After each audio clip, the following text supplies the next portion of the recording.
전능하신 하나님 감사합니다. 오늘도 우리가 주님 앞에 나왔습니다. 우리에게 새 하늘과 새 땅을 주셨는데 그것을 믿음으로 우리가 맞이할 수 있도록 은혜를 더하여 주시옵소서.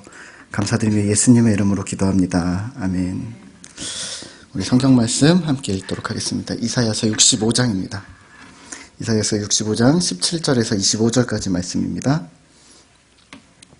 우리 한 절씩 교독하도록 하겠습니다. 이사야서 65장 17절에서 25절 말씀입니다. 보라, 내가 새 하늘과 새 땅을 창조하나니 이전 것은 기억되거나 마음에 생각나지 아니할 것이라.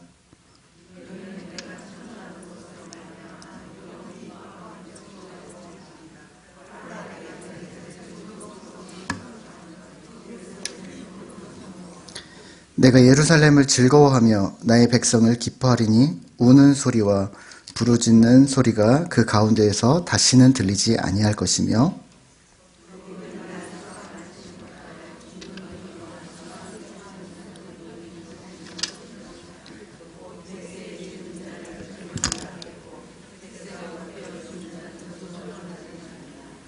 그들이 가옥을 건축하고 그 안에 살겠고 포도나무를 심고 열매를 먹을 것이며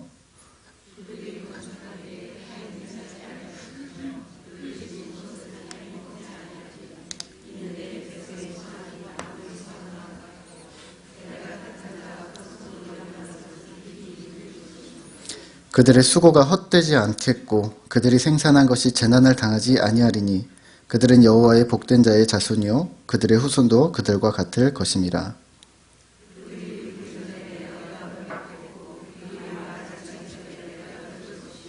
함께 읽겠습니다. 이리와 어린 양이 함께 먹을 것이며 사자가 소처럼 짚을 먹을 것이며 뱀은 흙을 양식으로 삼을 것이니 나의 성산에서는 해함도 없겠고 상함도 없으리라. 여호와께서 말씀하시니라. 아멘. 수요 예배에 나오신 우리 성도님들을 환영하고 축복합니다. 함께 서로 인사하도록 하실까요? 잘 오셨습니다. 은혜 부어주실 줄 믿습니다. 네, 은혜 부어주실 줄 믿습니다. 제가 어렸을 적에 요즘 애들처럼 만화를 많이 봤습니다.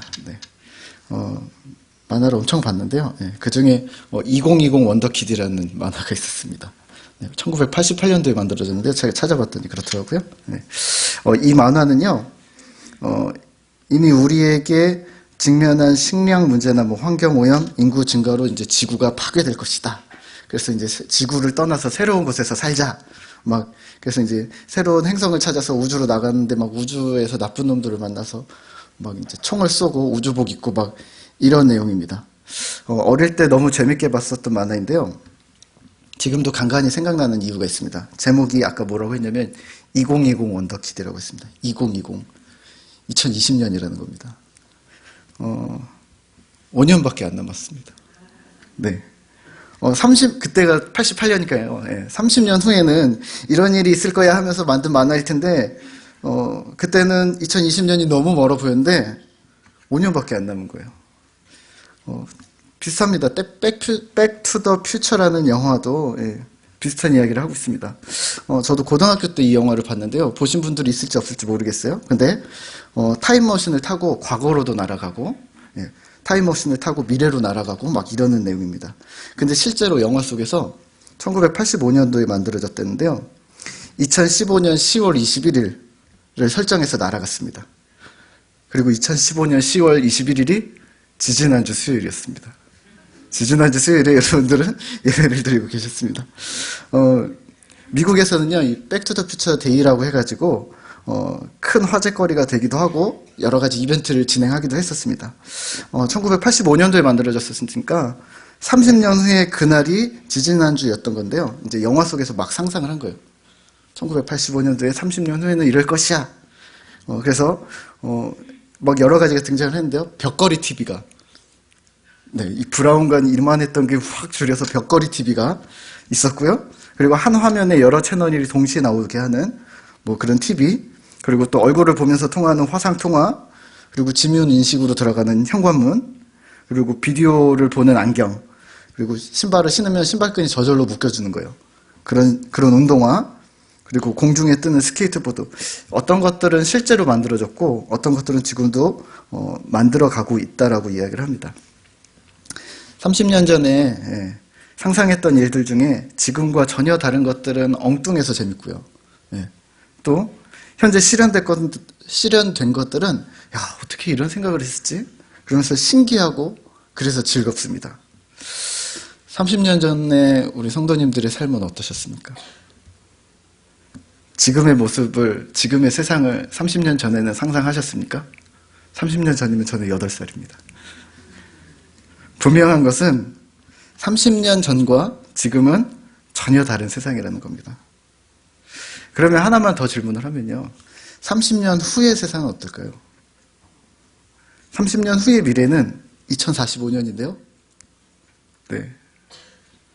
그 안에 예수님이 오셔서 오늘 우리가 읽은 성경에서 읽은 새 하늘과 새 땅이 이 땅 가운데 임한다면 어떤 세상이 되어 있을까? 혹은 그때 또 아직도 예수님이 아직 안 오셨다면 어떤 세상이 지금 되어져 가고 있을까? 지금 우리가 어떤 세상을 상상하든지 그것과는 매우 다른 세상이 펼쳐질 것은 분명합니다.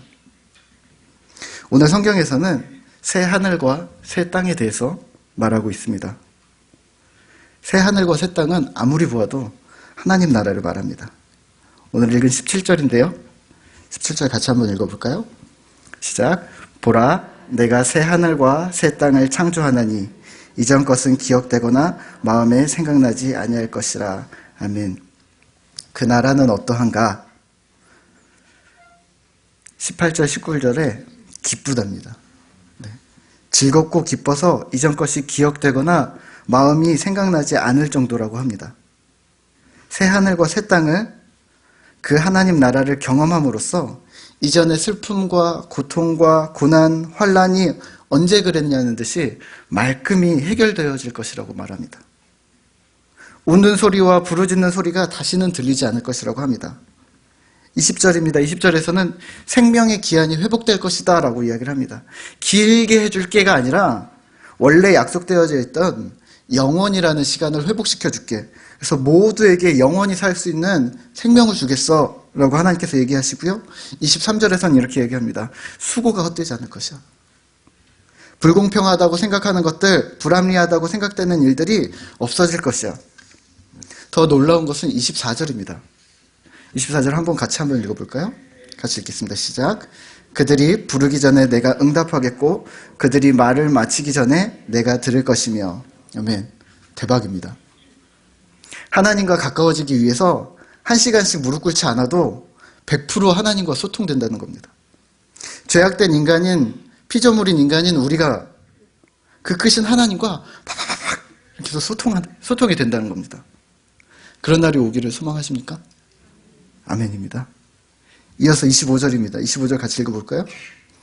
이리와 어린 양이 함께 먹을 것이며 사자가 소처럼 짚을 먹을 것이며 뱀은 흙을 양식으로 삼을 것이니 나의 성산에서는 해함도 없겠고 상함도 없으리라. 여호와께서 말씀을 하시니라. 아멘. 육식을 하는 이리가 풀을 먹는 양과 함께 먹을 것이라고 합니다. 뭘 먹을까요? 풀을 먹겠죠. 사자가, 이리가 풀을 뜯고 짚을 먹는다고 합니다. 소처럼 말입니다. 사자들이 어린 양과 뛰놀고 어린이도 같이 뒹구는, 그리고 독사굴에 어린이가 손 놓고 장난쳐도 물지 않는 그런 일들이 일어난다고 합니다. 상상이 안 되는, 상식이 통하지 않는 일들이 일어난다고 합니다. 할렐루야. 기대하십니까? 하지만 지금 여러분들이 무엇을 상상하시든 그 상상과는 전혀 다른 세상이 펼쳐질 것입니다. 혹시 이런 예화 들어보신 적 있으시죠? 어떤 사람이 미국을 갔나 어디를 갔나 하여튼 멀리 가는데 배표를 끊었습니다. 그래서 큰 유람선을 탔는데 한 달 정도 걸려서 배 안에서는 식사가 비쌀 테니까 돈도 없고 그래서 건빵을 준비해 갔답니다. 그런데요, 한 며칠은 건빵을 먹으면서 이제 배고픔을 참았는데 한 주가 지나니까 이제 건빵이 다 떨어지고 준비한 식량이 떨어지니까 이제 사 먹을 돈은 없고 그래서 쫄쫄 굶다가 도저히 안 되겠어서 이제 배 직원한테 구걸했다고 합니다. 먹을 것을 주면 뭐든지 하겠습니다. 그랬더니 직원이 당황하면서 뭐라고 했다죠? 다 아시죠? 네. 교수님, 표값에는 식사비가 이미 포함되어져 있습니다. 라고 했답니다. 처음 들으세요? 네. 근데요, 네. 저는 이 예화를 싫어합니다. 네. 왜냐면, 이 이야기는 우리에게 이런 생각을 심어줍니다. 표만 사면 돼. 천국에 가는 배를 탈 건데, 구원방주를 탈 건데, 표만 사면 돼. 그러면은 어떻게든 도착할 거야. 표만 가지면 목적지까지 갈 수 있어. 그냥 누리면서 편하게 가면 돼. 그걸 누리면서 가느냐 누리지 못하느냐가 중요해 라고 이야기를 하지만 죄송합니다. 예수님 믿는 일은 표를 사는 일이 맞습니다. 하지만 구원과 천국 그리고 오늘 우리가 말하는 하나님 나라에 도달하는 것은 표만 사는 것만으로는 안 됩니다. 아니 무슨 얘기를 하십니까 지금 목사님. 예수님을 믿고 구원을 얻고 하나님 나라에 도착하는 것을 만약에 배로 비유한다면 저는 유람선보다는 오리배에 비유를 해야 될 것 같다라는 생각을 정말 많이 했습니다. 혹시 오리배 타보셨습니까? 오리배 뭔지 아세요 어르신들? 그 한강이나 유원지 가면 이렇게 둥둥 떠있는 조그만 오리배 있잖아요. 그 오리배 어르신들은 안 타시죠? 네. 저도 이 오리배 별로 막 타고 싶진 않은데요. 네. 작아서 엄청 흔들립니다. 그리고 바람 불면 춥고 겨울에는 춥고요. 여름엔 또 덥습니다. 무엇보다도 별로인 이유는 페달을 밟아야 합니다. 위에는 멋지게 예쁘게 막 사진 찍고 막 예쁘게 이러실지 모르지만 밑으로는요. 그거 타고 있는 사람들 발을 엄청 이렇게 구르고 있다는 겁니다. 페달을 밟아야 되기 때문에 다리가 아픕니다. 근데 신앙생활은요. 믿음은요. 유람선보다는 오리배와 같습니다. 오리배는 표만 사면 목적지까지 데려다 주지 않습니다. 표를 사면 오리배에 탈 수 있는 자격이 주어지는 겁니다. 하지만 목적지까지 저절로 데려다 주지 않습니다.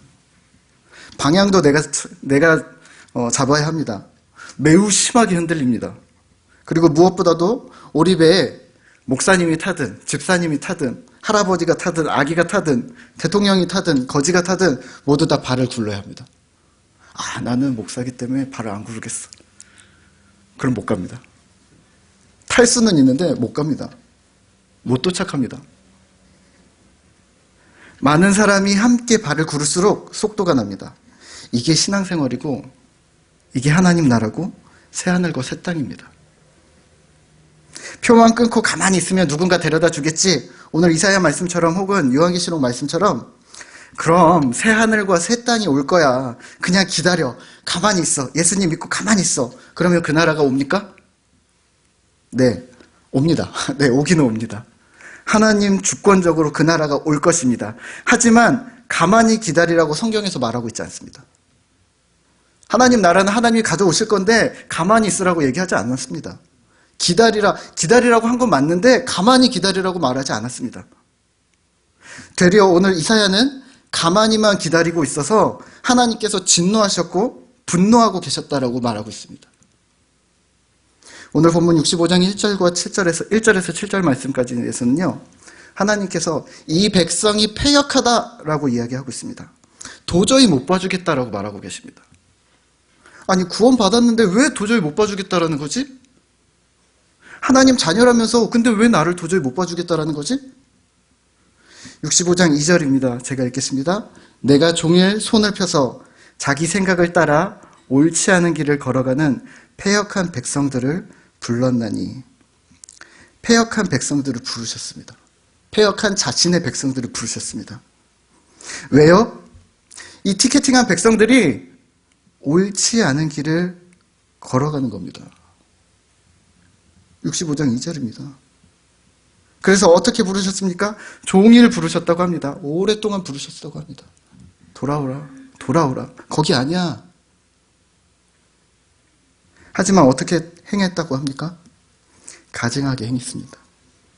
무엇을 패역함이라, 무엇을 그렇게 가증하다라고 말씀하시는 걸까요? 두 가지입니다. 첫째는 하나님을 섬기지 않음입니다. 우상 섬김입니다. 두 번째는 위선입니다. 우상과 위선입니다. 기억하십시오. 아, 나는 괜찮네. 우상 안 섬기는데. 교회 다니니까, 나는 위선적이지도 않아. 나 솔직해. 다른 사람들이 다 그렇게 얘기하는데, 집사님처럼 솔직한 사람이 어딨어요? 라고 얘기하는데, 직설적인 것과 솔직한 것은 다릅니다. 과연 그럴까요? 한번 생각해 볼까요? 신자들의 패역함에 대해서 말씀하실 때 가장 1번이 우상입니다.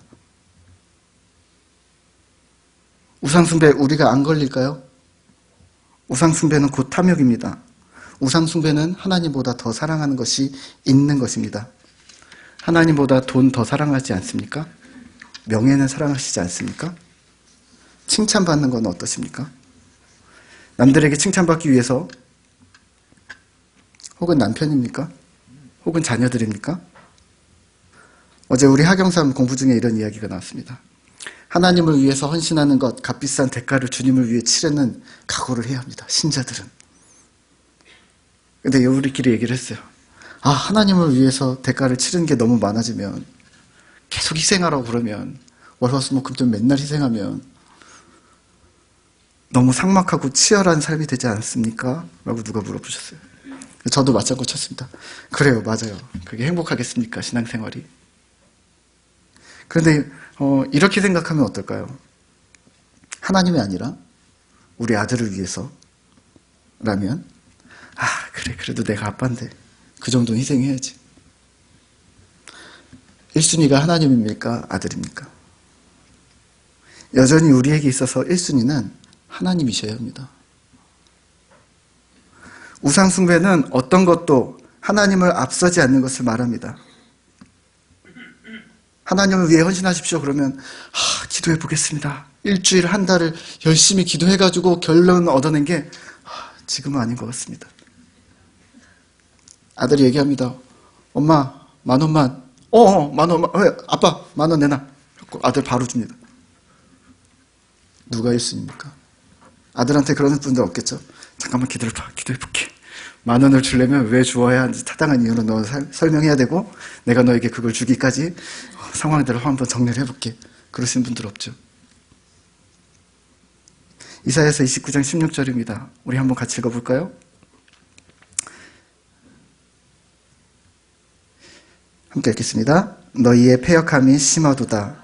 토기장이를 어찌 진흙같이 여기겠느냐. 지음을 받은 물건이 어찌 자기를 지은 이에게 대하여 이르기를 그가 나를 짓지 아니하였다 하겠으며, 빚음을 받은 물건이 자기를 빚은 이에 대하여 이르기를 그가 총명이 없다 하겠느냐. 아멘. 우상숭배는 어떤 것도 하나님을 앞서지 않는 것을 말합니다. 근데 이런 분들이 있을 수 있어요. 목사님, 저는요, 아이도 아니고 남편도 아닙니다. 하나님 1순위입니다. 그럼 29장 16절에서 걸립니다. 무슨 말이냐면, 진흙이 토기장이를 진흙처럼 여깁니다. 진흙이 나를 만든 사람한테 너랑 나랑 같다라고 얘기를 하는 겁니다. 지음받은 물건이 당신이 나를 만든 게 아니라고 얘기를 합니다. 또 지음받은 물건이 자기를 만든 이에게 왜 이렇게 만들었느냐, 더 잘 만들지 그랬냐라고 합니다. 잘 안 와닿으시죠? 그러면 이렇게 생각하시면 됩니다. 우리가 자녀를 낳았습니다. 우리 아들이 저한테 이렇게 얘기를 하는 겁니다. 5살인데요. 당신 내 아빠 아닙니다. 아빠나 나나 똑같지 라고 얘기를 하는 겁니다.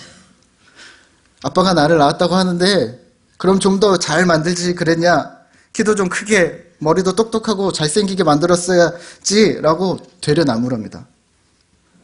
부모와 자식 간의 대화가 이렇다면 배은망덕한 패역한 자녀라고 우리가 생각할 것 같습니다. 그렇죠? 근데 하물며 천지의 창조주 되신 하나님, 한낱 피조물 된 인간 따위가 이런 말을 한다는 겁니다.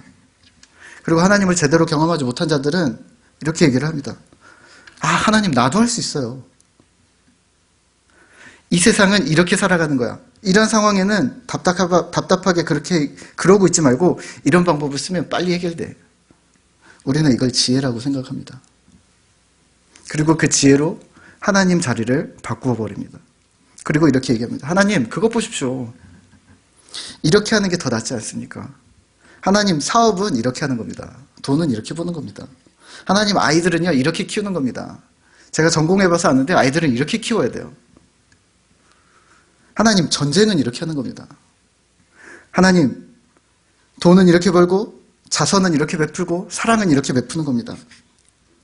하나님을 가르치기 시작합니다. 더 나아가서 하나님을 지시하기 시작합니다. 하나님, 선교는 이렇게 해야 합니다. 하나님, 복음은 이렇게 저렇게 전해져야 합니다. 교회의 행정과 교회의 시스템은 이렇게 되어져야 합니다. 이게 가장 좋습니다. 하나님, 하나님의 나라는 이때 딱 와야 됩니다. 하나님의 나라가 딱 임재해 주셔야 합니다.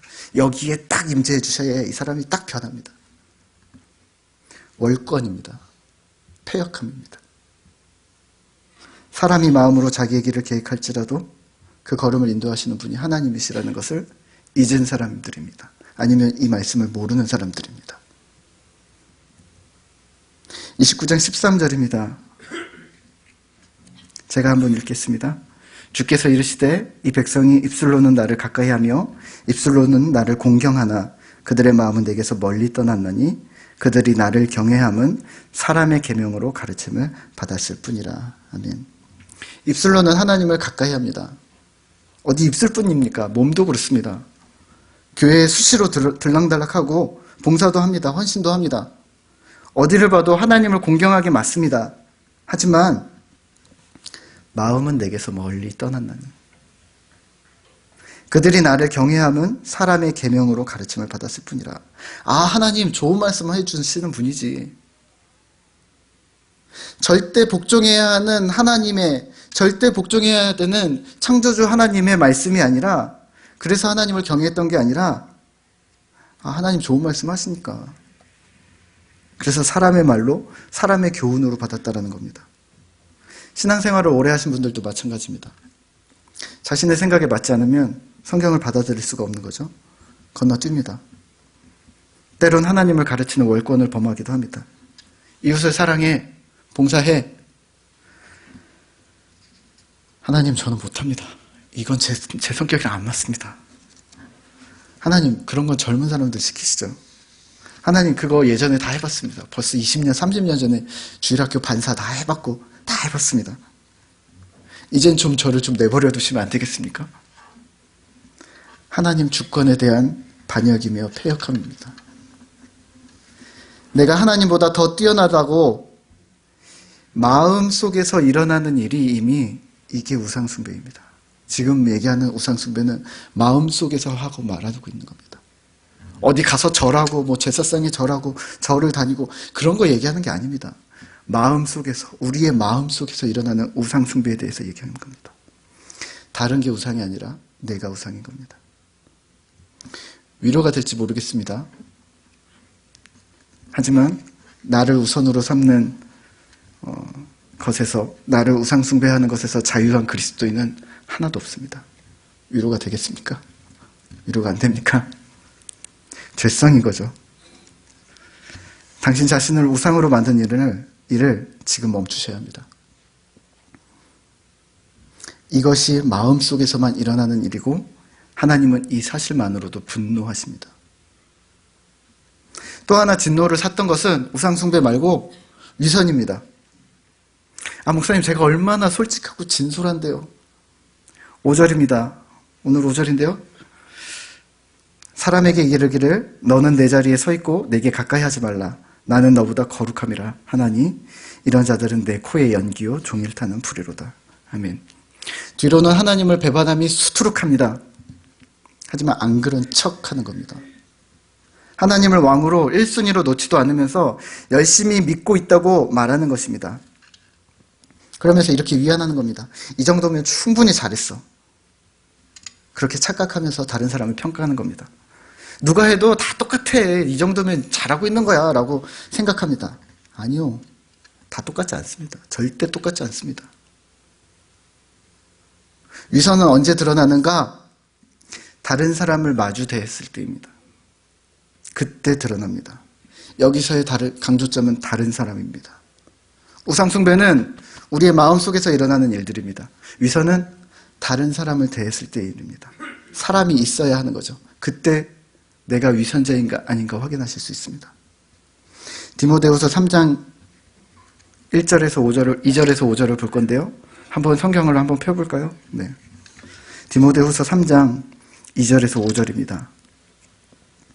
한번 펴두시고 몇 번 읽을까 하는데요. 같이 한번 읽겠습니다. 성경이 없으신 분들은 2절입니다.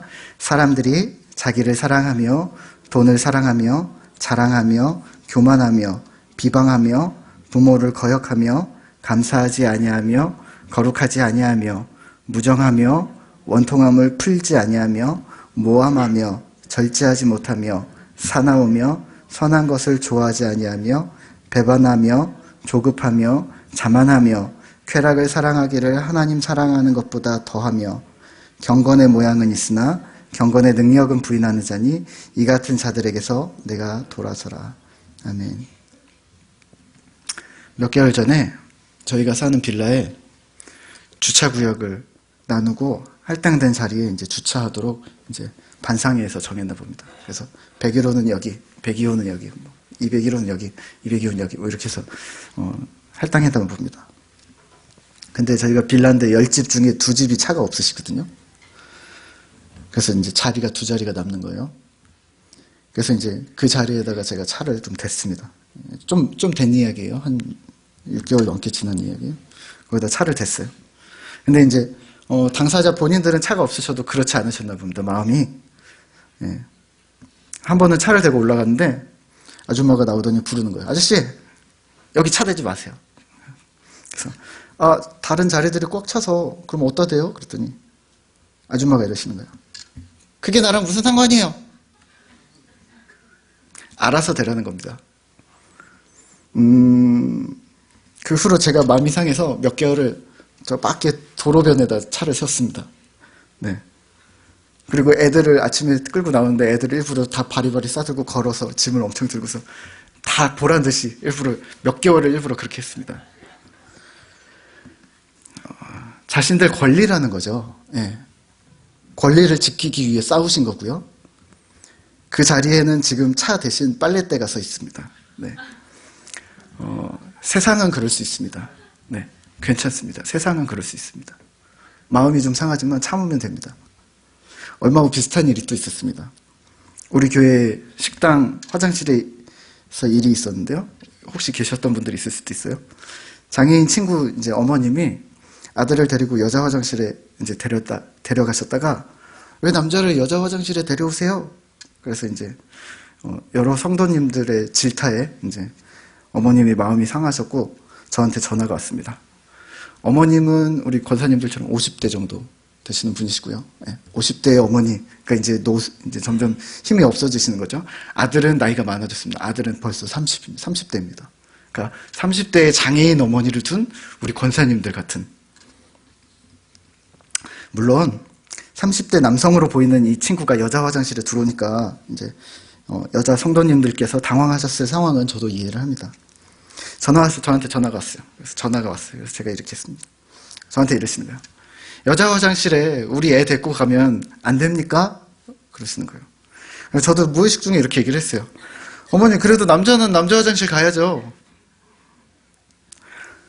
아니, 목사님, 우리 교회는 장애인 화장실이 여자 화장실 안에 있고 남자 화장실 안에 있지 않습니까?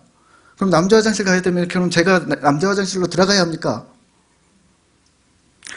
뭐 그거야 남자 화장실 가기 싫으시면 1층 올라가시던가 뭐 이렇게 생각해 보니까 자칫 이런 말을 할 뻔했습니다. 어머니 그게 나랑 무슨 상관이죠?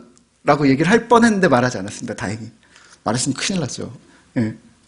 어머니 그게 나랑 무슨 상관이에요? 라고 얘기했으면 제가 이 자리에 없을 수도 있습니다. 네. 근데 다행히 말 안 했습니다. 맞아. 내가 어머니 뭐 1층에 하다가 내가 목사지. 내가 샘물교회 성도지. 예. 정신을 차리고 보니까 무정하게 행동하려고 했었습니다. 1층까지 가려면 장애인 친구를 1층까지 얼마나 복잡한지 아세요? 그리고 또 여러분들은 참을 수나 있죠. 장애인 친구, 우리 5살짜리 아이들이 화장실 그러면 바로 대주지 않으면 바로 쌉니다. 예. 장애인 친구들 마찬가지입니다. 바로 대주지 않으면 바지를 갈아입혀야 됩니다. 근데 어머니 뭐 1층에도 있고 5층 막 이렇게 막 지하 식당이 있는데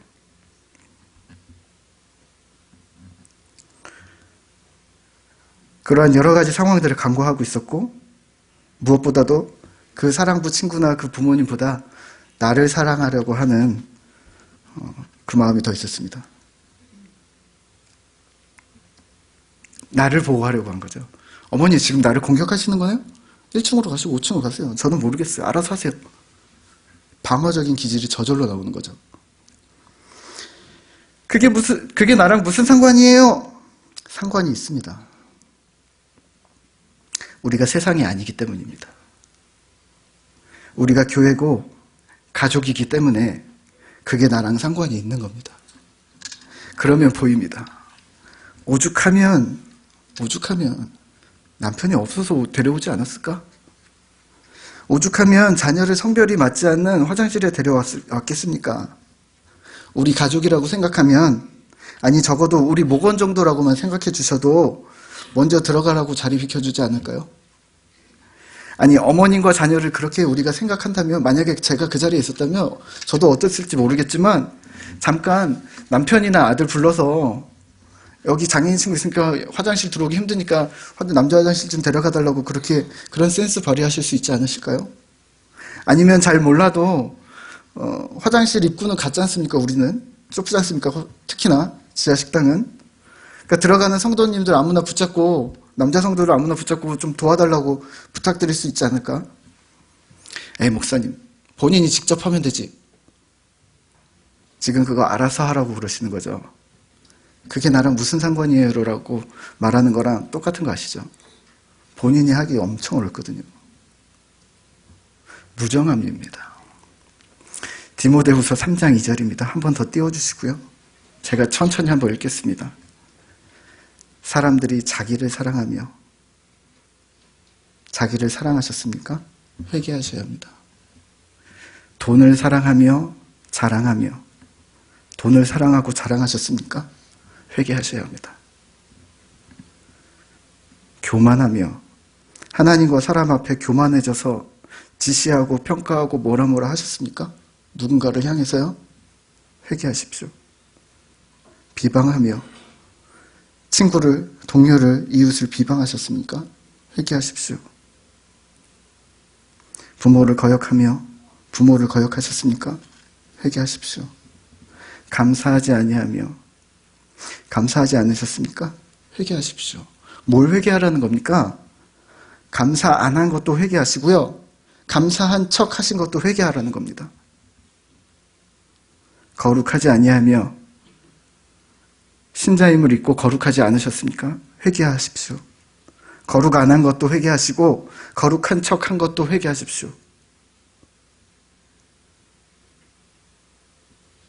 무정하며 무정하게 매몰차게 누군가를 대하셨습니까? 회개하십시오. 원통함을 풀지 아니하며 원한을 마음에 담고 있습니까? 원한을 마음에 안 담은 것처럼 쿨한 척하고 계십니까? 회개하십시오. 모함하며 누군가의 뒷말을 하고 모함하셨습니까? 회개하십시오. 절제하지 못하고 어떤 것에 잠시간이라도 빠져서 하나님을 잊으셨습니까? 회개하십시오. 싸나우며 성질이 사나우십니까? 회개하십시오. 선한 것을 좋아하지 아니하며 선한 것을 좋아하지 않으십니까? 회개하십시오. 배반하며 조급하며 자만하며 하나님뿐 아니라 가족과 이웃과 동료, 친구를 배반하셨습니까? 회개하십시오. 이 모든 것 중에 무엇이라도 하셨으면 이미 경건의 능력을 부인하고 있는 것입니다. 회개하셔야 합니다. 이것들이 나랑 관계없는 것처럼 나는 그런 거 하나도 그렇지 않아. 그러고 계십니까? 그게 위선입니다. 그게 패역함입니다. 하나님이 가증히 여기시는 게 바로 그것입니다. 차라리 진짜 솔직해지십시오. 하나님, 제가 실수했습니다.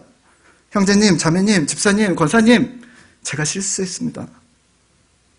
하나님, 제가 이 나쁜 습관을 고치지 못합니다. 도와주십시오. 저도 어머니께 사과했습니다. 제가 실수했습니다. 더 사려 깊지 못했습니다. 제가 운전면허를 딴 지 15년 정도가 됐습니다. 청년 때 교회 봉사를 하면서 봉고차 운전을 했습니다. 사랑부 봉고차를 운전했는데요. 사랑부 본고차에는 장애인 딱지가 있어요. 장애인 표지판이 있습니다. 뭔지 아시죠? 예. 장애인 주차구역에 주차했습니다. 어느 날 이제 간식 사러 마트에 갔는데 주차 자리가 없는 거예요. 장애인 주차구역에만 자리가 비어있고 나머지는 다 주차 자리가 없는 거예요. 그래서 옆에 있던 사랑부 목사님한테 이제 그땐 청년 학생이었으니까 목사님께 얘기를 했습니다. 목사님, 우리 저기 되죠? 우리 주차 표지판도 딱 있는데, 딱 사람 주차인데, 목사님, 우리 저기 딱 되죠? 목사님 단호하게 얘기하셨습니다. 안 돼. 목사님, 그래도 괜찮지 않나요? 우리 이렇게 표지판 있는데 걸리지 않아요? 그랬더니, 목사님 이러셨습니다. 야, 우리가 안 지키면, 장애인 사역하는 우리조차도 안 지키면, 이걸 누가 지키냐? 단속이 심해지니까 이제 공공시설에 장애인 주차구역에는 여러분도 주차 안 하시죠? 난 주차 안 해, 이제. 벌금 내니까요. 예. 주차 표지판이 있어도 장애인이 없으면 주차하지 않는 게 맞는 겁니다. 아시죠? 우리 주일날 교회 주차장 입구에 있는 경비실 앞에, 그리고 이쪽 반대편에 있는 장애인 주차구역인 거, 주일날은 장애인 주차구역으로 쓰는 거 아시죠? 네. 이쪽에 반대편에 봉고차들 있는 데는 봉고차들, 이쪽 주차 경비실 바로 앞에 있는 딱 두 자리, 거기는 부모님들이 애들 내려서 픽업, 거기서 내려오면 선생님들 만나서 픽업해주고 나가시고. 모르시는 분들 없으시죠? 주일 하루는 그렇게, 평일에는 괜찮습니다. 평일에는 알아서 하십시오. 주일 하루는 장애인 친구들과 부모님들이 픽업하는 장소로 사용을 합니다. 일부는 괜찮겠지. 일부에 장애인들 안 오잖아. 4부는 괜찮겠지. 4부는 없으니까 괜찮아. 잠깐인데, 5분인데, 아니 3분인데 괜찮아. 나만 잠깐인데 저 집사님도 하고 그러는데 다른 사람도 그러는데. 혹은 아무 생각 없이 됐다가 여기 장애인들 해야 되는데 여기 장애인 주차구역 있어? 몰랐어요. 무정함입니다. 관심이 없는 겁니다. 약자에 대한 배려심이 전혀 없으면서 사랑이 많은 척하는 것이 그게 가증스럽고 패역한 것입니다. 보이지 않는, 마주하지 않는 사람들에 대한 마음도 없으면서 인자한 척하는 겁니다. 외식이고 위선입니다. 삶 공부 열심히 하시죠. 생명의 삶, 새로운 삶, 경건의 삶, 하나님 경험하는 삶.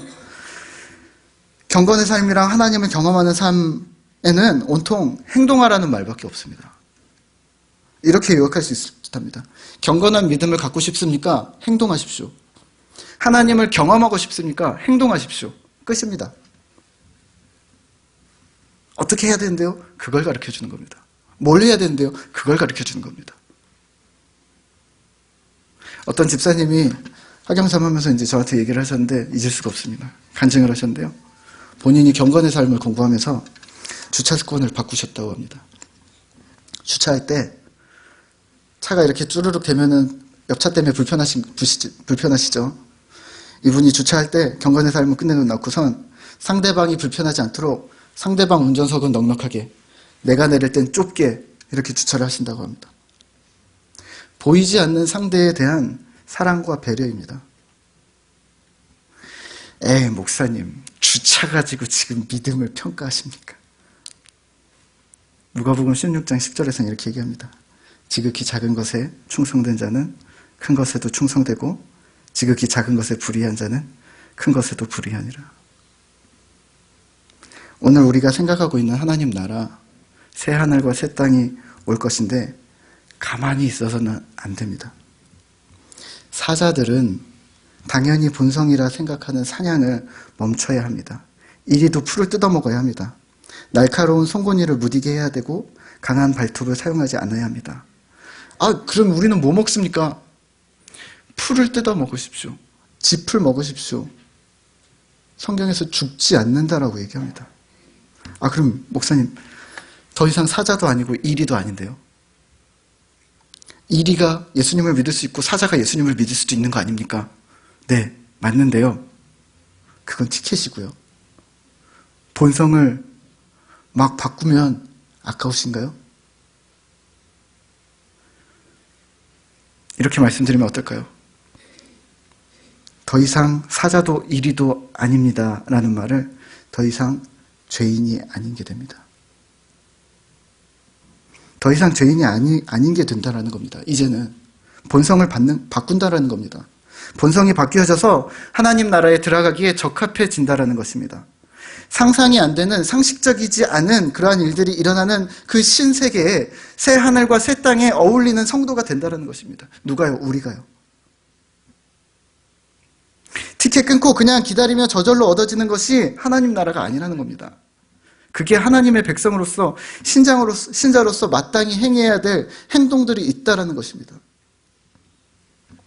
목사님, 다른 교회는, 다른 사람들은 그렇게 안 하는데요.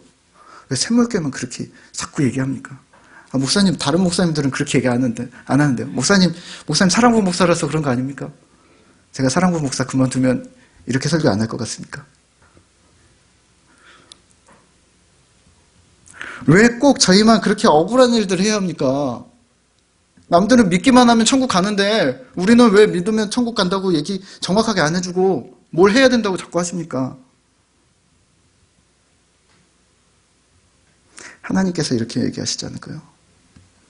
야, 니들이 안 지키면 누가 지키니? 한국교회가 지금 이렇게 와버렸는데 니들까지도 그렇게 하면 누가 내 말씀을 지키니? 주위에 연연해하지 마십시오. 주위 상황에 연연해하지 마십시오. 지금까지 여러분들이 신앙생활을 해왔던 방식들에 연연해하지 마십시오. 하나님 나라만 생각해 주십시오. 성경에서 무엇이라 얘기하고 있는지만 생각해 주십시오. 그 나라가 오심에 대해서만 생각해 주십시오. 하나님과 하나님의 나라, 그리고 그 하나님 나라에 합당한 백성인 우리, 그거에 대해서 생각해 주십시오. 자녀들이 이렇게 물으면 어떻게 하시겠습니까? 아버지는, 어머니는 하나님 나라를 위해서 무엇을 하셨고 무엇을 하고 계십니까? 라고 물으시면, 나는, 너의 부모님은 하나님 나라를 위해서 이렇게 하고 있다라고 말해 주십시오. 당당하게 말해 주십시오. 이 땅에서 하나님의 뜻을 품고 살고 있다고, 믿음으로 하나님 나라를 이 땅에 보여주고 있다고, 우리가 맡은 자리, 하나님께서 보내신 자리에서 하나님 나라에 동참하고 있다고, 그리고 믿음으로 주님 보기를 간절히 소망하며 살아가고 있다고 그렇게 말해 주십시오. 우리 함께 찬양 한 곡 듣고 같이 함께 기도하도록 하겠습니다. 영상을 같이 한번 볼까요? 어떤 곳일까 아픔과 슬픔이 없는 나라인가요? 하지만 이곳은 그렇지 않은 걸. 하나님 나라에 살고 싶어요.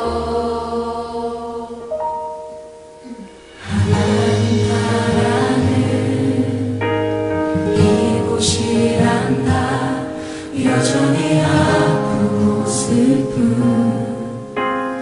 일이 있지만 행복과 기쁨이 여전히 있는 것. 우리가 하늘과 땅의 동로야. 이 땅에서 하늘 뜻을 품고 사는 자들, 믿음으로 하늘 뜻을 보여주는 자들, 보내어진 자리에서 동참하는 자들, 믿음으로 주님 보길 소망하는 자들,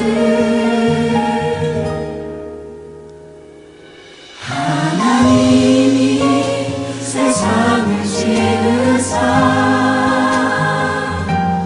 회복하고 통치하시네. 주님이 이곳에 나타나오시는 날 세상과 우리는 완전하게 변할 것. 품고 사는 자들, 믿음으로 하늘 뜻을 보여주는 자들 보내어진 자리에서 동참하는 자들 믿음으로 주님 보길 소망하는 자들 하나님 세상을 만들어 너희에게 전해줄 거야. 그것이 우리가 해야 할 사명인 걸. 그가 다스리는 그의 나라에서 하나님이 세상을 지으사 회복하고 통치하시네. 주님이 이곳에 나타나오시는 날 세상과 우리는 완전하게 변할 거야. 우리 함께 기도하도록 하겠습니다. 우리 반주 좀 해주시고요. 우리 함께 기도할 텐데요. 하나님, 이 땅에 여전히 아픔과 슬픔이 있지만 우리가 주님을 바라보게 도와주십시오. 그리고 우리가 하나님 나라의 통로가 됨을 잊지 않게 도와주십시오. 이렇게 결심합시다. 하나님, 이 땅에서 하나님의 뜻을 품고 살겠습니다. 믿음으로 하나님 나라를 이 땅에 보여주겠습니다. 우리가 맡은 자리에 하나님께서 보내신 자리에서 하나님 나라에 동참하겠습니다. 그리고 믿음으로 주님 보기를 간절히 소망하며 끊임없이 살아가겠습니다. 하나님, 그렇게 살아가지 못했던 우리를 용서해 주십시오. 구원의 표를 얻었다고 저절로 하나님 나라에 도달할 것이라고 착각했습니다. 나는 우상도 안 섬겼고 위선도 범하지 않았다고 착각했습니다. 하나님, 우리를 용서해 주십시오. 우리 함께 회개하면서 기도하겠습니다. 하나님 감사합니다.